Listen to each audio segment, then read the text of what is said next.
Hi, I'm David, Hi, I'm Neil. and we are not film critics. This week, we're going to be doing a double feature. All right. So, what should we get off the table first? What do you want to start off with? I think we should. Do you want to cover Mitchell's or do you want to cover Mortal Kombat? Let's do Mortal Kombat first. Let's do Mortal Kombat? Okay. I think the first question we have to get out of the way is, have you played any Mortal Kombat? Absolutely, dude. So I came to Canada, right? And I came to Canada. I had a PS Vita.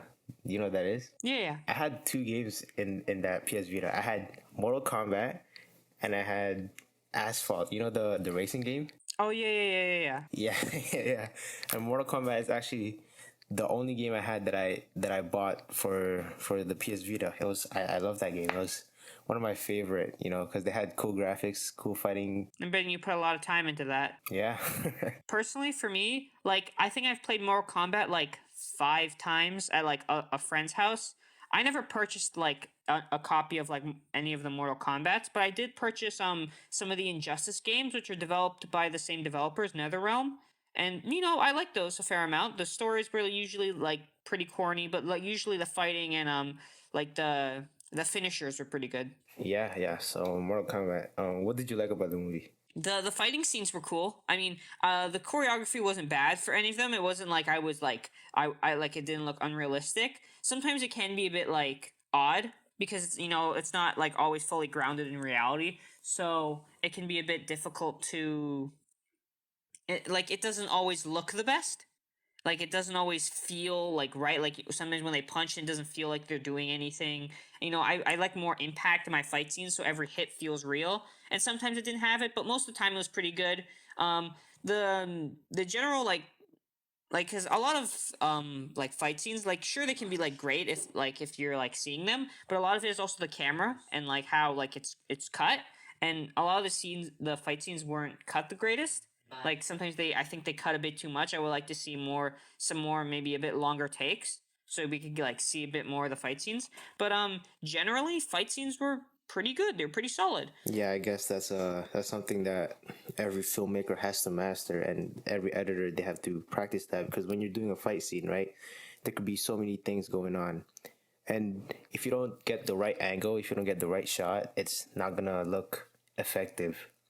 And I guess it's also very different for this because they have superpowers, and because if you're filming or watching a hand-to-hand combat, it's gonna feel different from a fight scene with, let's say, Superman and someone else fighting in the sky, because obviously you don't have that realism when you're watching. This doesn't look realistic, and what you have to do as, I guess, as an editor or as the director, you have to try to make it as impactful as possible. But again, yeah, the fight scenes were cool here. I liked how they didn't try to keep it PG-13. They went all out. Yeah, definitely went hard R. They really went super hard, dude. Because in the Mortal Kombat games, right, they don't try to stay PG-13. Oh yeah, those are definitely all M rated. Absolutely not. Absolutely not. How old was I? I think I was 8 years old, and I was playing that game, and it was insane, dude. You'd see bones cracking. Oh yeah, the spines being ripped out, the Yep. I think some of the finishers in the movie, or at least some the moves, were taken straight from the video games. I could definitely tell that that's where they were taking a lot of their inspiration, and that's cool because you can kind of say, hey, I've done that move in a game before, and now a person's doing it on the screen. That's really cool and interesting. Yeah, I definitely remember seeing some of the finishers, and the only problem I have with I guess, well, I have a lot of problems with the movie. It's not, to be honest, it's not the best movie, but it isn't obviously the worst movie, right? It's bearable to watch, because I guess for me, I have that history of playing the game and being familiarized with the characters in the game, but it's not executed the best. It was just, here's how I would put it, right? It's it's a movie that is not PG-13, but the story arcs are PG-13. if that makes sense. Yeah. Do you know what I mean? Yeah, I definitely get that feeling. The thing is with this movie, like if you're already a fan of the games and like even like if you're like a fan of like the Mortal Kombat games and everything, I think that this movie is worth checking out. You know, just like for like even for just the fight scenes, which are pretty solid, or maybe just some characters. You know that I think that's worth checking out. But if you're not interested in Mortal Kombat, you're not really interested in fighting like games, you're not really interested in like anything to do with like video game movies in general, then I think you can like you can skip this and you wouldn't miss anything. You know? Yeah. This kind of reminds me like some of the earlier X-Men movies. They like, the movies that are, they're not. I want to say they aren't made for kids, but the story arc, they're underdeveloped. Especially with one of the main characters. I forgot his name. Hanzo, right? He was just I guess he was the.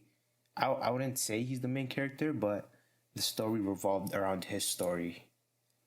But it wasn't done in a way that it's impactful. It was just, I guess they put him in the movie to have Scorpion, which obviously Scorpion being one of the more famous characters from Mortal Kombat. And yeah, Definitely the most famous. and then they had him come back in the end of the movie just to beat Sub Zero. Yeah, they had Hanzo come back to beat Sub-Zero again. Sub-Zero, one of the more famous Mortal Kombat characters, and they did kill off Sub-Zero though. They did kill off Sub-Zero, which was something interesting. I mean, like, kill off is a very relative they term here. Okay, I don't know, because it does look like they're trying to start a franchise. Yeah, it looks like they're trying to start a franchise, and then they just, I guess, eliminated Sub-Zero, because I don't honestly I don't see him coming back ever again. I mean, I have kind of the opposite opinion here. I think they're definitely going to bring him back. I think there's no way they don't bring him back. They like this movie is literally named Mortal Kombat, and it doesn't even feature the tournament Mortal Kombat. You know, I think they're definitely going to bring him back. Definitely going to bring him back. I think there's no chance they limit the Sub-Zero, one of the most famous characters in all of Mortal Kombat, screen time to a single like two boss fights. I think it'd be ridiculous and also missing out on a bunch of money. So I think they're gonna bring him back at least every movie, as to be like the overarching bad guy after like the lightning guy or the other guy. You know what I'm talking Yeah, about? yeah. I guess he's that character that just brings them down, right? And this movie, I think it was announced that they were making it like what, last year or 2 years ago. It had a lot of hype. It had a lot of hype especially from the gaming community, because obviously Mortal Kombat being an original game, right? Or originally being a game, and it has very interesting storylines that I guess the writers and the director could have executed better. Yeah, I think like I'm not as big of like okay, how do I put this? I really agree with what you said about how like it doesn't feel like if it's not a PG-13 movie, but the like the story feels PG-13. I think that's because a lot of the character arcs are very simple. They're very simple. There's not much depth there. Like it's like you basically what you see is what you get, and that's not all bad. Simple movies can be great, you know. But usually, if the movie is just simple and that's it, then I think you're kind of lacking something, because there's got to be some depth. There got to be something hinting at something more, and it doesn't hint anymore. It just kind of just wears its simplicity on its sleeve, and while that can be like a bit of a cute thing, it's not very engaging, Yeah, you're right. at least to me as a No, viewer. no, yeah, it isn't very engaging. They just bring it out there to you, and I guess that part of that is hype, right? Hype. People. I guess they understand that people, even if they don't like the movie, they're gonna find ways to like the movie. Because personally, I did not really like the movie, but I did find reasons as to why I would watch the movie again. One being the fight scenes, because the fight scenes were very cool, uh they're very hype. They're very hype. And yeah, so I mean, I want to, this movie is obviously forgettable. nobody will remember this movie in the next 5 years unless, again, unless they start a franchise, which looks like is what they're going for. And the thing is, even if they do start a franchise, I don't know if like people will ever look back fondly. Even if like the next movie all of a sudden it triples in quality or something out of nowhere, I think even then this movie will kind of be like not even look back as like a fond beginning. It's just kind of meh, and like it's kind of like it's not disappointing because I personally never had any hype for this movie. Like from the second it was announced, I'm like, oh, okay, that's gonna be meh, because most video game movies are meh. But it still feels like they're it could have been more, but it was definitely handicapped. Yeah, a lot of video turns out like a lot of video games movies they aren't the best. I don't know. You probably play a whole lot more games than me, but why do you think that? I think a lot of video game movies are kind of handicapped or at least limited in what they can do is because video games and movies are fundamentally different mediums, and what works in a video game might not work in a movie. There are some games where the central concept, like sure you can like adapt its story into a movie, and then you can turn all the fight scenes into actual fight scenes in the movie, and you can pretty much do a one-to-one adaptation, and it's not going to be the same because interactivity is such a vital part of like gaming and video games because that's the whole point that it's really not as what's the word it's not as engaging as when you're like sitting there playing it, because when let's say when I'm playing Mortal Kombat, I'm fighting as a character. That character is me. So when I do a cool move, it's like, yeah, I did a cool move. But when a character does a cool move and I'm just sitting there, I don't feel as engaged. I think that's a real disconnect that's kind of separating video games from being cleanly adapted into movies. There's a new, I think, an HBO TV show or something, The Last of Us. Have you heard of that? I've heard of that. Yeah. Yeah. I think that's coming out. I wonder how they're going to tackle the disconnect there because The Last of Us is a very story centric, very story centric game, while Mortal Kombat is kind of the opposite of that. It's kind of stories are just there to provide excuses for the character to fight. And I think maybe then it will have a bit of an easier time fixing that disconnect, but it might still be there. And I think that's what's most worrying me about, that's what's causing the lack of success for these video game movies and these video game TV shows and adaptations. All right. So wait, what do you think it'd be better for let's say Sony, right? Do you think it'd be better for them to expand the storyline of a movie, sorry, storyline of a game with a movie rather than copying what happens in the game? I think it'd be better to expand the storyline. I think you gotta take it fresh, maybe do something in the world of the game, but do a fresh take. Don't just try to copy the story of the movie or try to do something fresh and original that's suited for a movie audience, for like a film. Make it with the intent of making a movie, not with the intent of making a video game movie. If that makes any Yeah, sense at yeah, all. yeah. That's a very interesting way to look at it.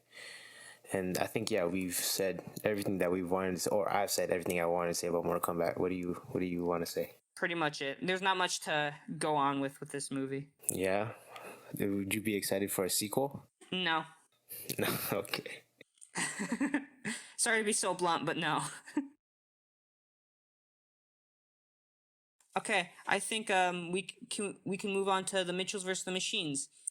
Let's get your opinions on this, Neil. What'd you think of the Mitchells versus the Machines?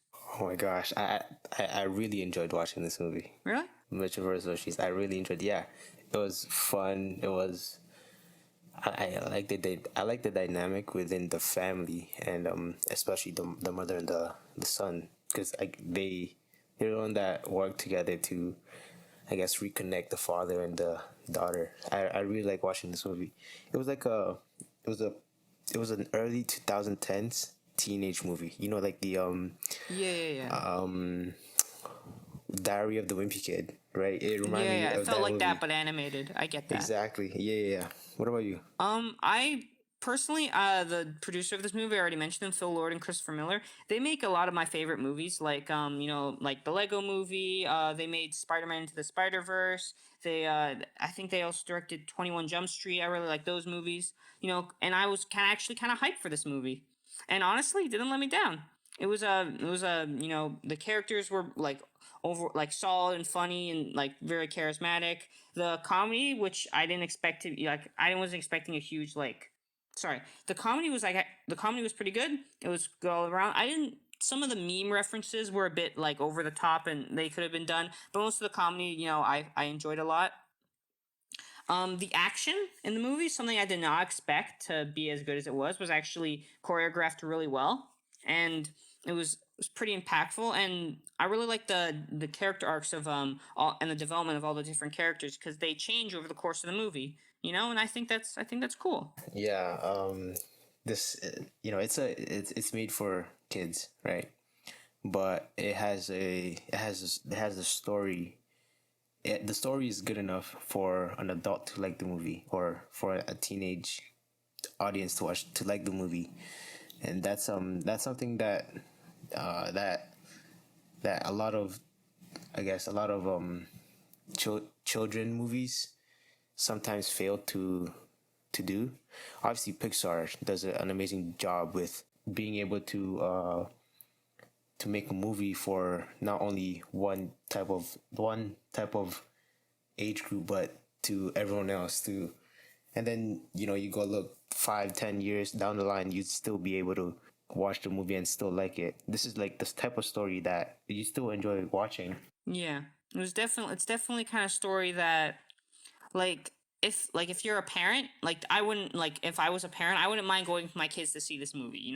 I would probably enjoy it myself, as like because I think you gotta balance the line, because at the end of the day, when with like kids movies, I wouldn't call this like explicitly for kids movie as much as like other kids movies are, but this is definitely like its general audience is children, and with movies like these, you got to sell the parents, because you got to tell the parents, hey, look at like the it has this like it has this actor in it, it has this actor in it, it looks interesting. Because at the end of the day, you got to make sure the parent enjoys their movie watching experience as well as the child. And I think this movie has enough to, what is it, thread the needle, that the to in to balance the enjoyment of both like watching parties. Sorry, speaking of actors being in the movie, attracting the older audiences. I'm looking through the list of actors, the voice actors of this movie, and they have people that adults like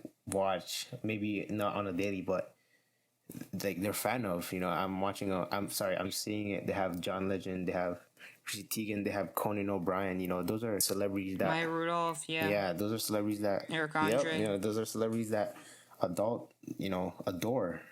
Because obviously some of them are just a character. They're fun. They're fun to watch. Some of them are great musicians. Musicians. Oh my Musicians. gosh, I'm struggling here. Yeah, musicians. Anyways, yeah. Anyways, yeah. And I guess, I didn't even know they had these type of people in the movie, but you told me to watch this movie, and I watched the movie, and I'm satisfied. I'm satisfied.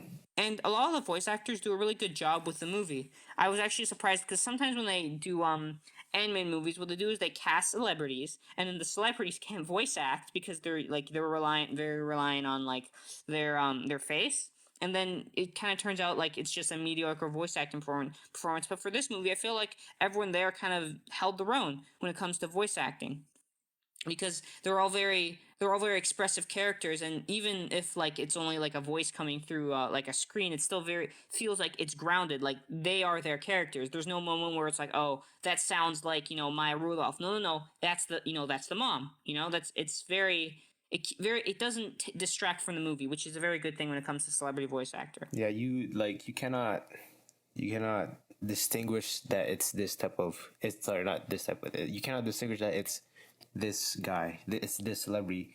Looking at it now, looking at the list of the cast, I did not know Eric Andre was Mark Bauman. I did not know that.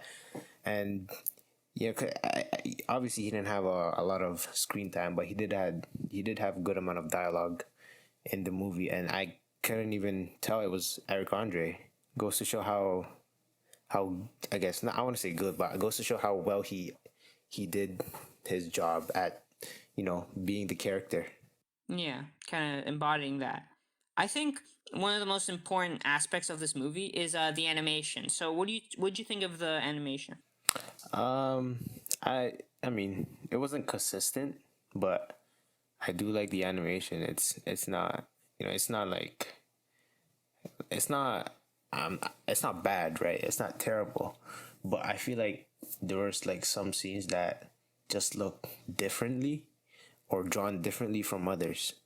Have you, like, when you were watching that, that was like something I noticed. I think there was it was like towards the end of the movie when they were on the, I think it was a truck or a bus, and there was like them being drawn in like 3D, and then there was like a cut.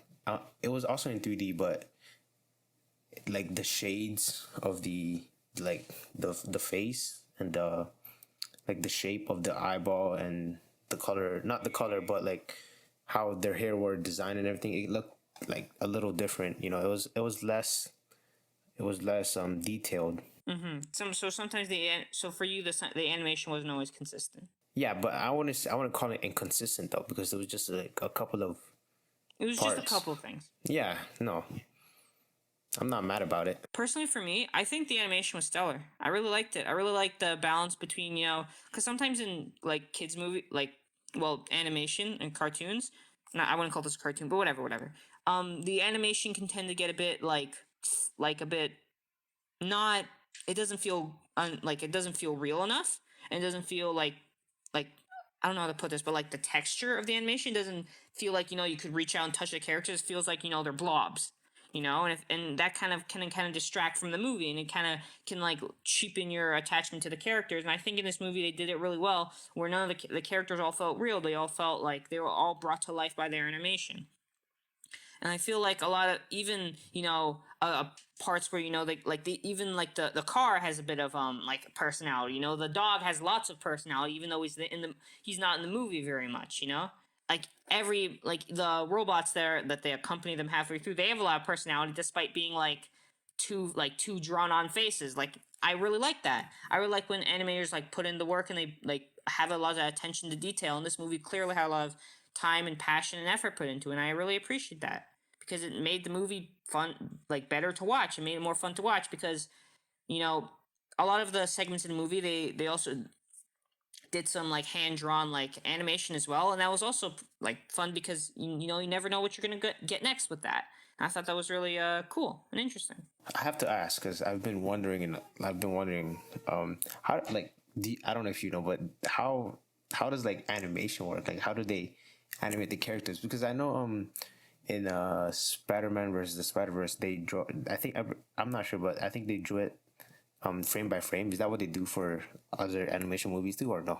I think for Spider Verse it was they used 3D models, but they drew hand drawn on top of it. But I think they did go frame by frame, which is something a lot of other animation like a lot of other anime movies don't do. Like for example, what's the studio that produces Minions? It's not DreamWorks. It's Illumination. They don't do that. They rush all their movies. They get them out as quickly as possible, and then their animation really suffers because of it because they're forced to use a lot of repeat animations. All of their animations are kind of like they don't stand out. They look very normal. But this movie, I don't think they went the whole Spider Verse route, or it would have taken forever to make. Where it's like they draw hand drawn over all of the 3D models, but I think they did do it for like a significant portion of the movie, especially when it came to the was it the daughter? I can't remember her name. Katie. Her drawings and like her imagination and like I think some of the social media aspects of the movie they used the hand drawn animation there, and I think that worked really well. But I don't know specifically how they do it. I'm gonna have to look that up later. Like when you're doing a when you're doing a let's say a stop motion animation, right? Because you do it, you do like frame by frame, you take photos and stuff. But when you're like doing like a animation, like a cartoon sort of like movie or a visual, it's like it's something that I haven't really known like how to do. But it's not that I want to do it though, because I'm really, to be honest, I'm really not a good artist. but it just fascinates me. Yeah. I think to end off this double feature, I think we should pick one scene from each movie that like was our favorite scene. No doubt. One scene from each movie. You can go first. All right. You want to start with Mortal Kombat? Yeah, sure. All right. The first 7 minutes of Mortal Kombat was probably my favorite. Yeah, the fight scene, that was great. Yeah, the beginning. Oh, that's where it all started. That was amazing. What about you? For Mortal Kombat, my favorite scene, it was probably the one where probably the final scene, the final fight between us with Sub-Zero, what's the other guy's name? Sub-Zero, Cole, and was it Scorpion? All three of them. I really like that scene at the end because it was actually choreographed really well, and there were some real stakes with his family being on the line. How about from Mitchell versus the Machines? It was probably the when what was her name again? Katie? Yeah. When she was driving the car, no, the van, and then there was the dog in front. Yeah, it was just. Oh yeah, and it's something funny. Yeah, and then all the robots. the robots couldn't tell. Yeah. Yeah, that's probably my favorite one. What about you? For me, it was probably the scene in the mall where like everything came to life, and there was a giant Furby, and like they're all like there's those like Roombas that like all fell down the stairs, and it was really I really liked that scene. It was really like cute and funny. I don't know. No, it was also a little terrifying. Yeah, because like the Furby was gigantic, and like its eyes were like piercing into my soul. I felt so disturbed. And that'll conclude our very first double feature on this podcast, and I think it was a success. What do you say, Neil? It was amazing. It was a success. A lot of movies being watched though. So. Oh yeah, we're gonna have to take a break after this. I'm kidding. Okay. Thanks everyone for listening, and see you later. Special thanks to Nicholas Biancalin. Make sure to subscribe to his YouTube channel at The End Note, or you could follow him on Instagram at endnote_music. Be sure to follow us on Instagram at not.film.critics and on Twitter at nonfilmcritics for exclusive content and news. See ya.